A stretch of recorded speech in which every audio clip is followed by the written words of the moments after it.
తాకట్టులో ఉన్న మీ బంగారం ఈ రోజు ఎంత ధర చేస్తుందో కొమ్మూరి గోల్డ్ వాళ్ళకి కాల్ చేస్తే ఫ్రీ గోల్డ్ కాస్ట్ చెక్ చేసి చెప్తారు.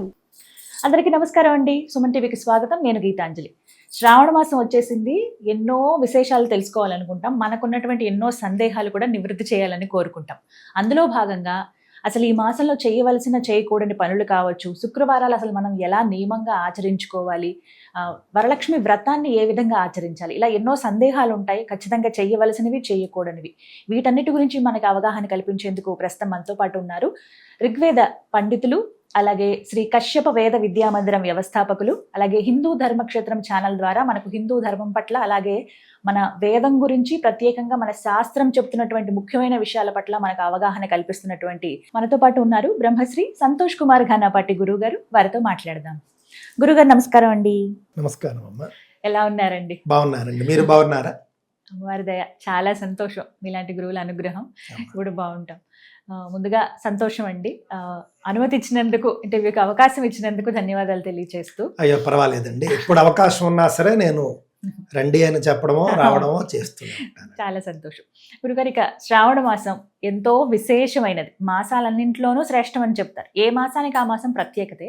అయితే ఇంకా విశేషంగా ఈ శ్రావణ మాసంలో మరీ ముఖ్యంగా చేయవలసినటువంటి ముఖ్యమైన పనులు ఏమిటి, ఇవి ఈ మాసంలో ఖచ్చితంగా చేయండి మంచిది అని చెప్పేటువంటివి ఏమన్నా ఉన్నాయా?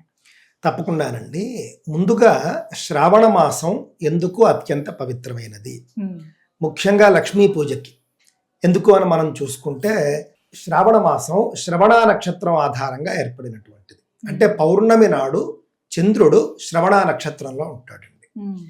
ఈ శ్రవణ నక్షత్రానికి అధిష్టాన దేవత మహావిష్ణువు. కావున మీరు మొత్తం 12 మాసాల్లోనూ చూసుకుంటే మహావిష్ణువు అధిష్టాన దేవతగా కలిగినటువంటి ఏకైక మాసం ఇది. ఆ మాసంలో మహాలక్ష్మిని పూజించడం అనేది అత్యంత విశేషమైనటువంటి ఒక ప్రక్రియగా మనకు పెద్దలు చెప్పారు. శ్రావణ మాసానికి అధిష్టాన దేవత ఎవరు అని అంటే కనుక మహావిష్ణువు. మహావిష్ణువు అధిష్టాన దేవతగా ఉన్నటువంటి మాసం మహాలక్ష్మికి కూడా ఎలాగో ప్రీతికరంగా ఉంటుంది. అందువల్ల లక్ష్మీ పూజ అనేది శ్రావణ మాసంలో చేస్తారు. మీరు ఇంకా ప్రత్యేకంగా చూస్తే ఉత్తర భారతదేశంలో శ్రావణ సోమవారాలు శివుడికి విశేషంగా పూజలు చేసుకుంటూ ఉంటారు. ఇది కూడా అందుకే శివకేశవుల మధ్య భేదం లేదు అని చెప్పడం కోసం శ్రావణ సోమవారాలు పరమశివుణ్ణి అత్యంత ప్రీతికరంగా పూజిస్తారన్నమాట. అసలు మీరు ఉత్తర భారతంలో ఉన్నటువంటి జ్యోతిర్లింగాలకి శ్రావణ సోమవారం వెళ్ళలేరు. అసలు కాశీ కానీ, ఉజ్జయిని కానీ, ఓంకారేశ్వర్ కానీ లక్షలాదిగా భక్తులు వచ్చేస్తారు. ఒకసారి నేను ఉజ్జయిని వెళ్ళి చాలా ఇబ్బంది అయిపోయింది నాకు. ఒక 12 ఏళ్లకు పూర్వం అంత జనం ఉన్నారు. ఎక్కడో ఊరు బయటే అసలు వెహికల్స్ ఆపేసి ఆ విధంగా. కావున శ్రావణ సోమవారాలు ఉత్తర భారతదేశంలో శివుడికి చేస్తారు. శ్రావణ శుక్రవారాలు దక్షిణ భారతదేశంలో మనం చేసుకుంటాం. శుక్రవారము అని అంటే కనుక లక్ష్మీ వారం దృష్టిలో పెట్టుకోండి. దానికి మళ్ళీ మీకు 2 కారణాలు ఉన్నాయి. మహాలక్ష్మి ఒకానొక సందర్భంలో మీ అందరికీ తెలుసు భృగు వంశంలో అవతరించింది. అందుకే ఆవిడకు భార్గవి అనే పేరు కూడా ఉంది. భృగు వంశంలో ఎందుకు అవతరించిందంటే, అంతకంటే ముందు కథలో మనం చూసుకున్నప్పుడు భృగు మహర్షి ఒకసారి వైకుంఠానికి వస్తాడు. వైకుంఠానికి వచ్చినప్పుడు అక్కడ జరిగినటువంటి ఒక సంఘటన తరువాత మహావిష్ణువుని ఆయన కాలితో తన్నుతాడు హృదయం మీద. తన్నినప్పుడు మహావిష్ణువు ఆయన కాలు పట్టుకున్నట్లుగా పట్టుకుని అరికాలులో ఉన్నటువంటి కంటిని ఆయన తీసేస్తాడు. ఆ విధంగా హృదయాన్ని తన్నినప్పుడు హృదయ భాగంలో మహాలక్ష్మి ఉంటుంది కాబట్టి నన్ను నేరుగా ఆయన తంతే నువ్వు శపించకుండా శిక్షించకుండా ఆయన కాలు పట్టుకుంటావా అని చెప్పేసి మహాలక్ష్మి కోప్పడి వైకుంఠం వదిలి వచ్చేస్తుంది. ఆ తర్వాత కొల్హాపూర్లో తపస్సు చేస్తుంది. అలాంటి సందర్భంలో భృగు మహర్షి మహాలక్ష్మి యొక్క ఆగ్రహానికి పాత్రుడవుతాడు. ఆ తర్వాత మళ్ళీ తప్పు తెలుసుకుని మహాలక్ష్మిని ఉపాసించి మహాలక్ష్మి కోసం తపస్సు చేసి ఆవిడ అనుగ్రహాన్ని మళ్ళీ పొంది ఆవిడ తన వంశంలో జన్మించేట్టుగా వరాన్ని పొందుతాడు. అలాగా భృగు వంశంలో జన్మించింది ఆవిడ. భార్గవి అని పేరు ఆవిడకు వచ్చింది. భృగువారము అనంటే శుక్రవారం. శుక్రవారాన్ని మనం భృగువాసరం అని చెప్పి అంటాం. ఇప్పుడు శుక్రవాసరే అనే సంకల్పంలో చెప్పం, భృగువాసరే అంటాం మనం. ఆ విధంగా ఆవిడ స్వయంగా జన్మించినటువంటి వంశం కాబట్టి ఆ వారం అంటే అమ్మవారికి ప్రత్యేకమైనటువంటి ఇష్టం ఉంటుంది. ఇంత మాత్రమే కాదు, శుక్రగ్రహానికి మీరు చూశారంటే కనుక అధిష్టాన దేవత ఇంద్రాణి అని ఒక ఆవిడ ఉంటుంది. ఇంద్రాణి అంటే స్వర్గలక్ష్మి, అంటే సాక్షాత్తుగా మహాలక్ష్మి అనే అక్కడ అర్థం మాటండి. మనకు రూపాలు భౌతికంగా వేరువేరుగా మనకు కనిపిస్తాయి, కానీ శుక్రగ్రహానికి అధిష్టాన దేవత స్వర్గలక్ష్మి అయినటువంటి ఇంద్రాణి, శచీదేవి. అక్కడ మీకు మళ్ళీ మహాలక్ష్మికి శచీదేవికి భేదం ఏమి ఉండదు, రెండు భౌతిక రూపాలు. ఆ విధంగా శుక్రగ్రహానికి అధిష్టాన దేవత మహాలక్ష్మి, శుక్రుడు సంపదలకు కారకుడు, దృష్టిలో పెట్టుకోండి. ఆయన వైభోగానికి ఐశ్వర్యానికి కారకుడు. ఆయన ఐశ్వర్య కారకుడు అంటే శుక్రుడే.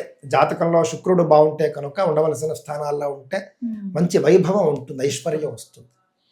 అలాంటి శుక్రుడికి అధిష్టాన దేవత కూడా మీకు స్వర్గలక్ష్మి అని చెప్పారు. మహాలక్ష్మి ఏమో భృగువంశంలో జన్మించింది. ఇన్ని కారణాల వల్ల శుక్రవారం అంటే మహాలక్ష్మికి చాలా ఇష్టం. మహావిష్ణువే స్వయంగా అధిష్టాన దేవతగా ఉన్నటువంటి ఒక మాసంలో మహాలక్ష్మి అధిష్టాన దేవతగా ఉన్నటువంటి గ్రహానికి చెందినటువంటి ఒక వారం, ఆవిడే స్వయంగా పుట్టినటువంటి వంశానికి చెందినటువంటి వంశకర్త అయినటువంటి ఒక మహర్షికి సంబంధించినటువంటి ఒక వారం మాట అండి. ఇన్ని కారణాల దృష్ట్యా మనకు శ్రావణ శుక్రవారం అనేటటువంటిది లక్ష్మీ ప్రీతికరంగా మనకు అవతరించిందండి. ముఖ్యంగా మీరు చూసుకుంటే కనుక వ్రత కల్పంలో ఈ యొక్క శ్రావణ మహాలక్ష్మి, శ్రావణ వరలక్ష్మి అంటాం మనం. శ్రావణ వరలక్ష్మి వ్రత కల్పంలోనండి 2వ శుక్రవారం మనమంతా కూడా వరలక్ష్మి వ్రతం చేస్తాం. కిందటి సంవత్సరం అనుకుంటారు ఒక వివాదం ఒకటి వచ్చింది, 2వ వారమా 3వ వారమా అని చెప్పేసి అప్పుడు మనం మాట్లాడుకున్నట్టున్నాం. అయితే అక్కడ 2వ శుక్రవారము అని శాస్త్రంలో చెప్పలేదండి. శాస్త్రంలో చెప్పబడింది ఏమిటంటే పౌర్ణమికి దగ్గరగా ఉన్నటువంటి శుక్రవారం అని చెప్పారు. కిందటిసారి ఏమైందంటే పౌర్ణమి ముందు రోజు 3వ శుక్రవారం వచ్చింది. అంటే పౌర్ణమికి దగ్గరగా ఉన్నటువంటి వారం 3వ వారమే అయింది తప్ప 2వ వారం కాదు. కావున ఏమాత్రము సందేహం లేకుండా 3వ వారమే చేసుకోవాలి అనేటటువంటిది మనం కిందటిసారి మనం చెప్పాం, అందరూ అదే చేశారు. కావున 3వ వారము లేదా 2వ వారం పౌర్ణమికి ఏ వారం దగ్గరగా ఉంటే ఆ వారమే వరలక్ష్మి వ్రతం చేసుకోవాలి. ఈసారి ఏమైందంటే పౌర్ణమి నాడు 3వ శుక్రవారం వచ్చింది, పౌర్ణమి రోజే వచ్చింది. అలాంటప్పుడు మళ్ళీ ఇప్పుడు సమస్య వస్తుంది, ఏం చెయ్యాలి అని చెప్పేసి ముందే జరుపుకోవాలన్నా అంతే కదండి. కాకపోతే పౌర్ణమి ఆ రోజున ఉదయం 9 వరకే ఉంది. అలాగ మనం చూస్తూ ఉన్నప్పుడు ఏమవుతుందంటే రాత్రి పౌర్ణమి ఉన్న రోజునే మనం ఒక రకంగా పౌర్ణమిగా చెప్పవలసి ఉంటుంది. సంకల్పాలకు సరే మనం చెబుతాం, కానీ పౌర్ణమి రాత్రి విశిష్టమైనది ఉండాలన్నమాట. అలా చూసినప్పుడు మనకేమిటంటే గురువారం నాడు రాత్రే పౌర్ణమి ఉంటుంది. కావున ఈసారి 2వ శుక్రవారమే మనం వరలక్ష్మి వ్రతం చేసుకోవాల్సి ఉంటుందండి. అదే ఈ సందేహం కూడా తీరిపోయింది వాస్తవానికి. అంటే పౌర్ణమి కదా, ఈ చాలా పెద్ద సందేహాలు ఈ ద్వయ తిథులు ఉండడం వల్లనే వచ్చేసి తిథిద్వయం వచ్చినప్పుడు అది పెద్ద సమస్య అయిపోతుంది. ఈసారి పౌర్ణమి నాడే శుక్రవారం ఉన్నప్పటికీ చేసుకోవలసింది 2వ శుక్రవారమే, 21వ తేదీ, ఆగస్టు 21వ తేదీనే మనం వరలక్ష్మి వ్రతం చేసుకోవాలి. ధన్యవాదాలు. నమస్కారం.